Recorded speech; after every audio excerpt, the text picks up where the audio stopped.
everyone. It's Elizabeth from Elpis Astrology at elpisastrology.com. Thanks for joining me today.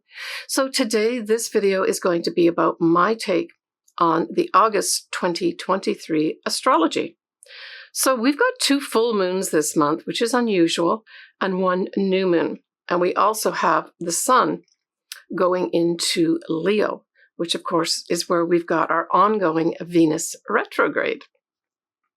I want to say a big shout out to my brother John. It was his birthday a short while ago. I missed giving this greetings to him in my July video, so happy birthday. All right, so we start off on the 1st of August here with a full moon in Aquarius.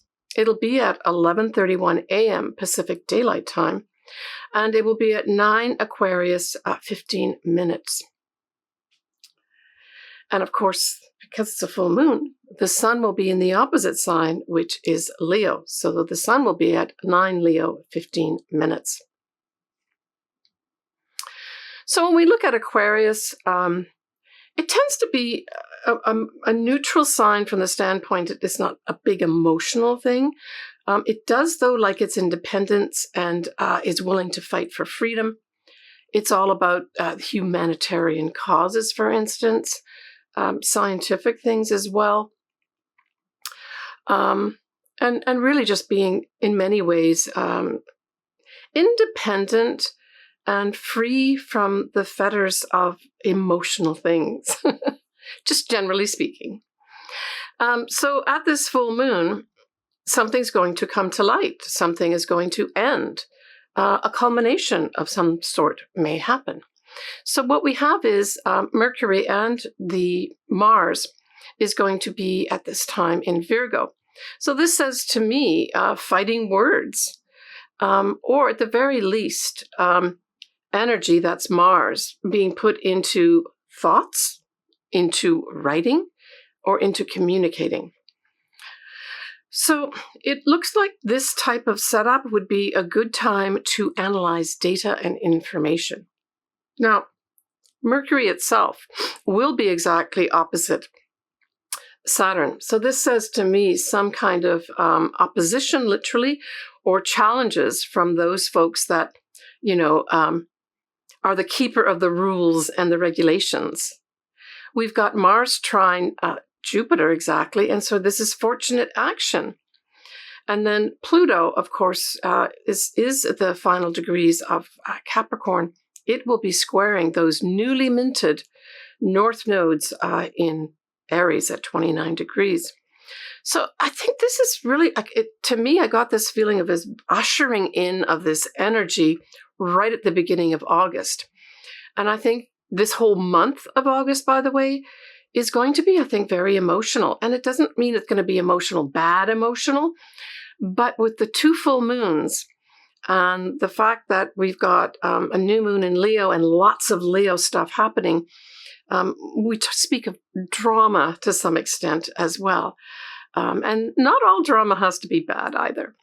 So that's what I get. The beginning of August is like this whoosh of air. Now, if we think of it, Aquarius is an air sign too, right? And it's electrified air. That's what I'm getting here. Certainly with Pluto squaring the north nodes, it says to me that some folks in power don't want to let others, like the collective, be independent and have their own say, especially when we've got the tie-in here of Mercury very much and then Mars giving it energy. It says to me, I think that there are going to be a lot of people speaking out about humanitarian causes. And if we're lucky, that whole Mars trine Jupiter, especially with Jupiter represents foreign nations, we will have some fortunate action happen for those that are in some kind of humanitarian crisis. So this is going to be followed up by the 10th of August, where our Venus retrograde in Leo will be squaring Uranus at 22 degrees of Leo and Taurus. So this is kind of a little bit of a, it could be breakups for some folks. It could have some unexpected information come in regarding what? Regarding relationships, a love, But it can also have something to do with money too. So there may be some kind of unexpected shakeup with regards to some of our money systems that are out there right now. I got a feeling more with that because Taurus is involved with the Uranus, and then Leo, of course, is with the Venus part of it. But this could just be some kind of information comes to light with regards to love, money, and of course our values too, right? And at a more superficial level, it's this challenge to what we think is beautiful. On the 13th of August, we have that sun, and don't forget, the sun is the ruler of Leo. So the sun is important to watch when we're talking about this whole Venus retrograde in Leo too. So that sun's going to be conjunct Venus retrograde.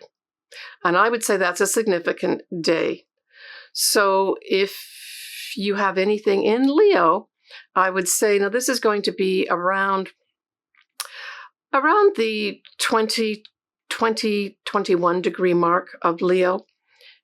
This is going to occur. So if you have something around that, so let's say 19 to 23 degrees of Leo, you may have some unexpected things happen to you here. And again, I go back to that, well, what does Venus represent? But this is a little more personal when we have the sun, the ruler of Leo, conjuncting that Venus retrograde in Leo. But money, our values, maybe your values are going to be shaken up. Maybe you're going to realize that you're not valuing yourself enough. Maybe you're not valuing yourself in some emotional relationships of some sort. But it can be your money too, and it can be all these things. Love, money, and values, they could all be up here for some kind of big illumination, right? And, for others, this could turn out to be a very favorable day to meet someone and fall in love.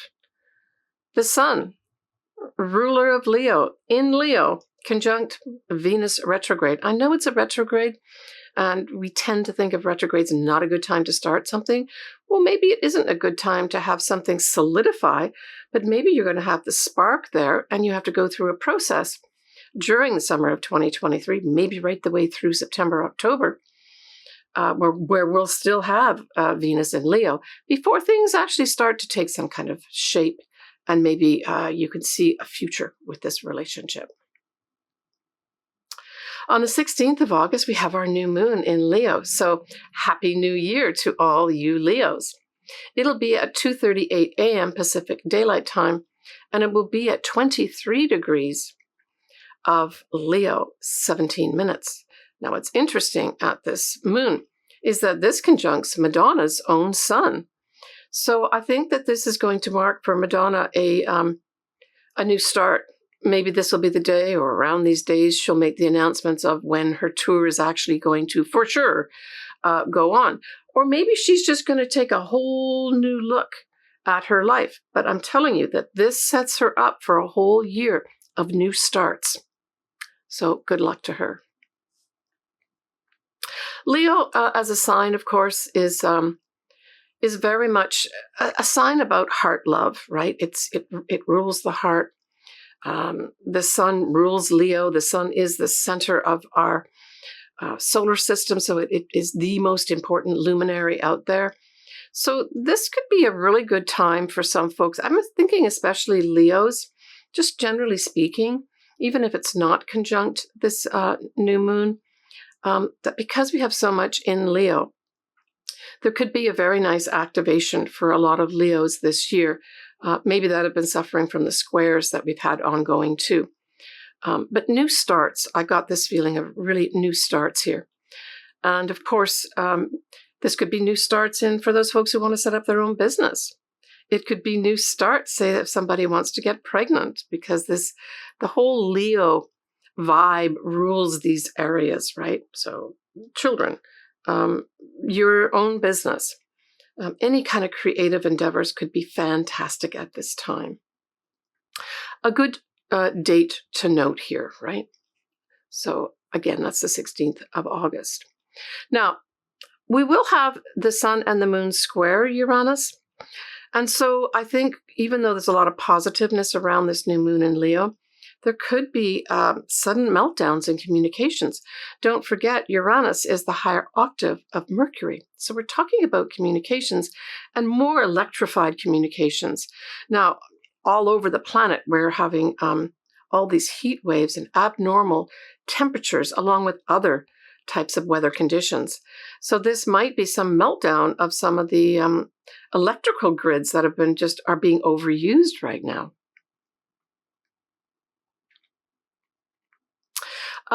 We have Mercury will be conjuncting Mars at this time. And so I saw this as a great time, this new moon, to have some real focused work. I mean, Virgo is all about paying attention to the details, but not just details to do it. It likes to sort out what are important details. So if you've got some very particular work where you've got to pick out the right details, get the right data and the right information, this new moon could be great for that. We also have Venus retrograde trining Chiron. And I thought this is really nice too. To me, this says, say there are some folks that have a love come back into their lives, but you really don't want to pursue anything. This whole setup of the trine can give kind of like a healing balm, B-A-L-M, to maybe some past hurts. That type of thing can come in the trines are very favorable, very easy. So that's what I saw here, was that type of thing. Or just making things better where there was a hurt before, especially as it applies to anything to do with love.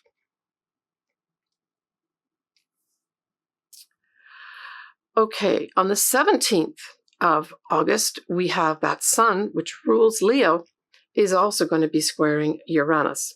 And that's going to be at 23 degrees of Leo Taurus.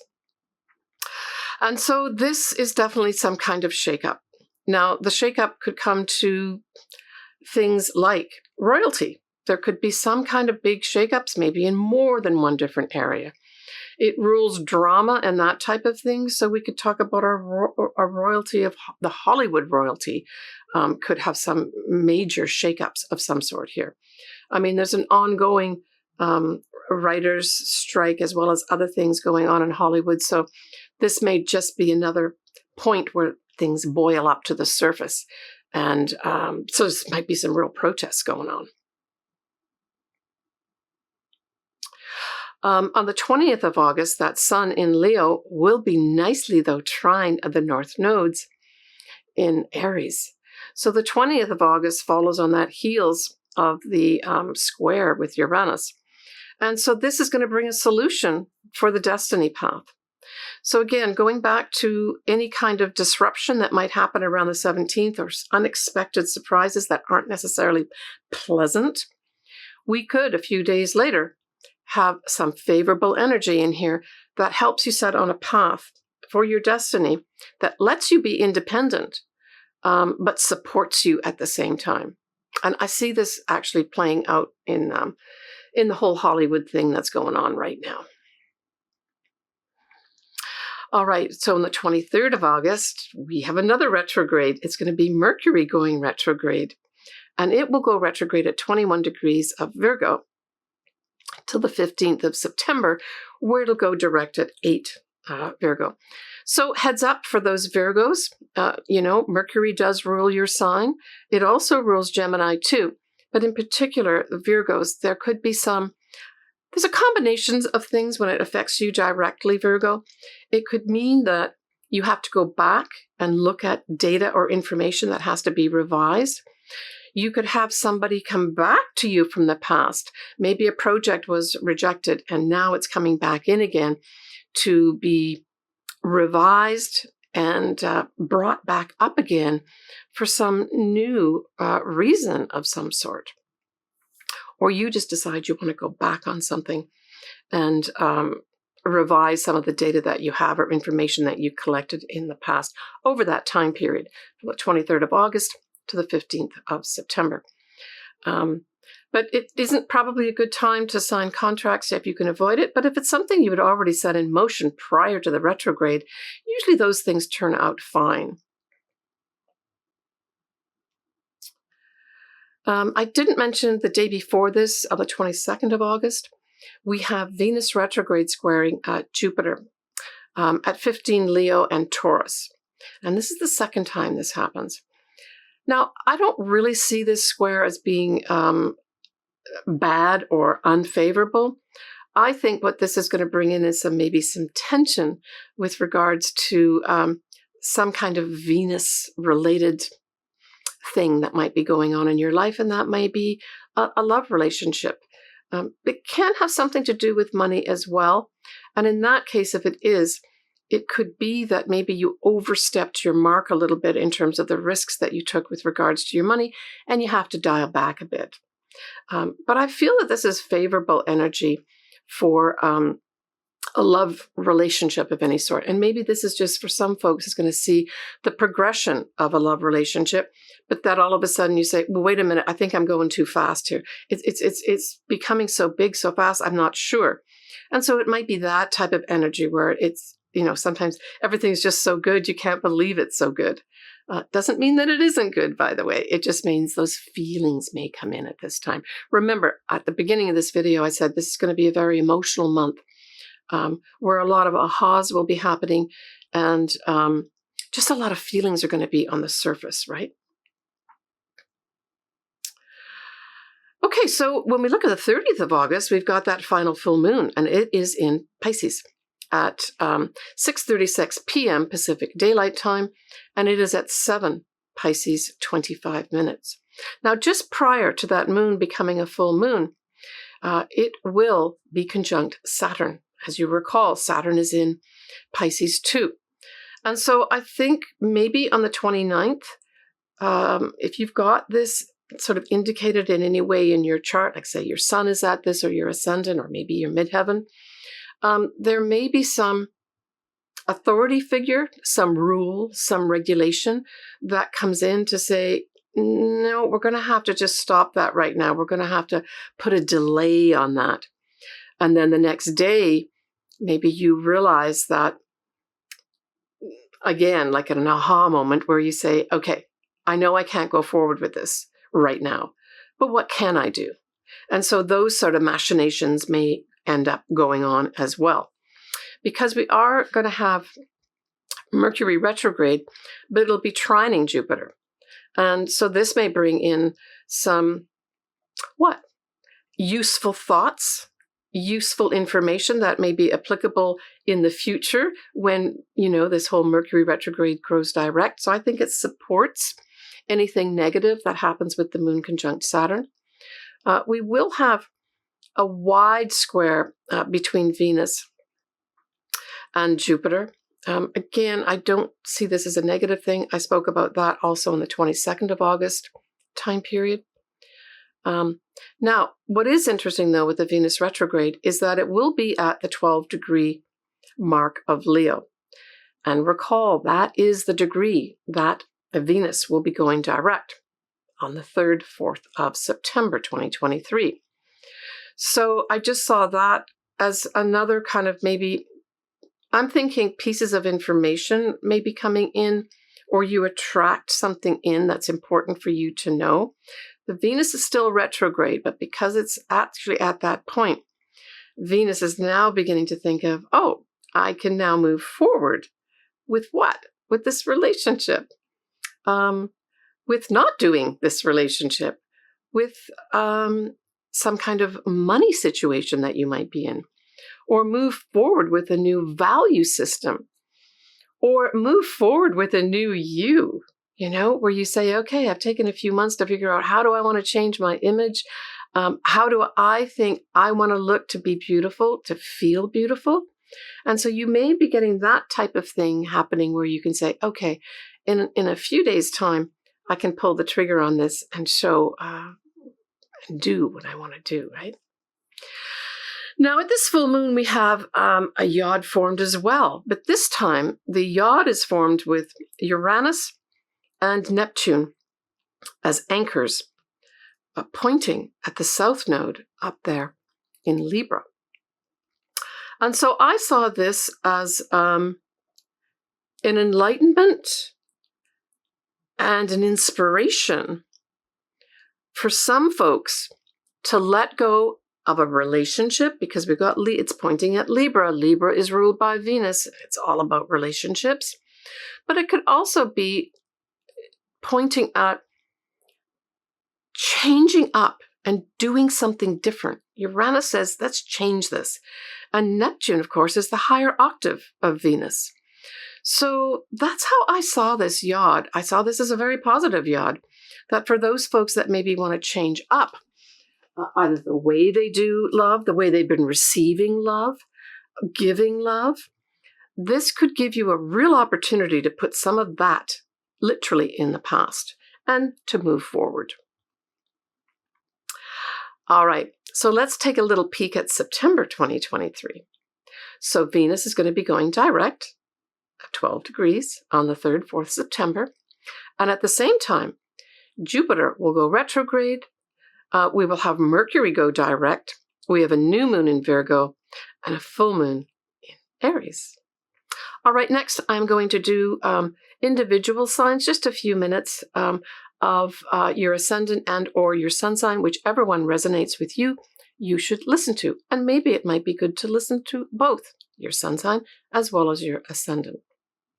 All right, Gemini, so that full moon in Aquarius trines your sign favorably and involves your 9th house. So this could bring in some opportunities to work with a foreign connection, maybe foreign people or foreign lands. It can also be a time when maybe you go traveling. You may end a travel, or you just may finalize plans on a big trip that you want to take. For others, it could mean some kind of unexpected communications come in to finalize a legal matter of some sort. And for still others, this could have that final seal on a writing project that you've wanted to publish, and now you get it published. Very positive, that trine, by the way, that full moon in Aquarius for you. Now, the new moon in Leo sextiles your sign, another supportive aspect, and it's the 3rd house. So that full moon in the 9th house and then this new moon in the 3rd house, I think kind of work together with regards to what? Writing projects for sure that you want to publish. And I mean, this could play out in things like, because education is very much involved with both these houses, it could involve some kind of education project. Let's just say you're writing up a thesis, or you're doing a lot of coursework and you literally publish it. So the publishing might be you put it on a website of some sort to show your work. And it's very favorable. It leads to other opportunities. Don't dismiss that, by the way, Gemini. That new moon in Leo could bring you great creativity. It's a sextile, so opportunities, creativity to do some kind of short-term travel of some sort or short-distance travel. It could bring into light some new opportunities with regards to, say, a commercial or sales project as well. And just flat out, it could bring in a new creative project, a new creative writing project for some. Now, the full moon in Pisces does square your sign, Gemini, and it involves the 10th house of career. It's your status, it's your reputation. I see this as you having to put effort into your career. I don't really get this feeling that it's negative for you, Gemini, because you've got those first 2 moons that are so positive for you. I think this might mean for some Geminis that you're going to have to work hard, and it's going to be made obvious towards the end of August. And you just got to work harder. You just got to put your shoulder in there and work harder at your career. It doesn't mean things won't turn out. It can mean some obstacles as well with regards to, say, there's some folks that are trying to start a new career. There just may be some obstacles there that you've got to overcome. And like I always say, you've got to think outside the box and you just got to work hard at it. That's kind of what I see squares representing.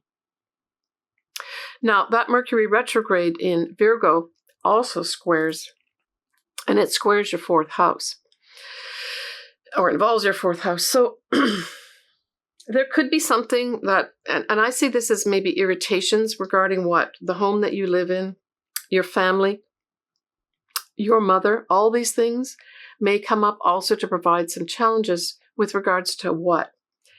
Miscommunications, literally missed communications, not understanding or having thoughts that are not correct with regards to these areas of your life.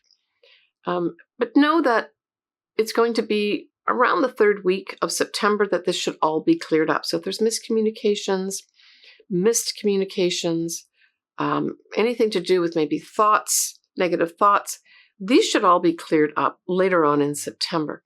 So just look at this, I guess, as a time period for reviewing, so that's also internal thoughts, reviewing some certain things, any kind of communication. When we look at Virgo, we're talking about collecting information and facts, but collecting the correct information and facts. So Gemini, I would encourage you to make sure that you're reviewing any information or facts that you're collecting in those areas of the fourth house, and that they're correct. And maybe that's all you've got to do. Take care, Gemini, of yourself. Well, that wraps up my look at August astrology. As always, I say you are in the driving seat. I'm just giving you some information that I hope will support you and help you to make decisions that really work for you in your life. Keep cool out there, guys. It seems everywhere is boiling hot or flooding or fires. Yeah. So take care of yourself. I'm sending everyone lots of love, especially with that Venus, even though it's retrograde in Leo, sending lots of heart energy to everyone. Take care and bye for now.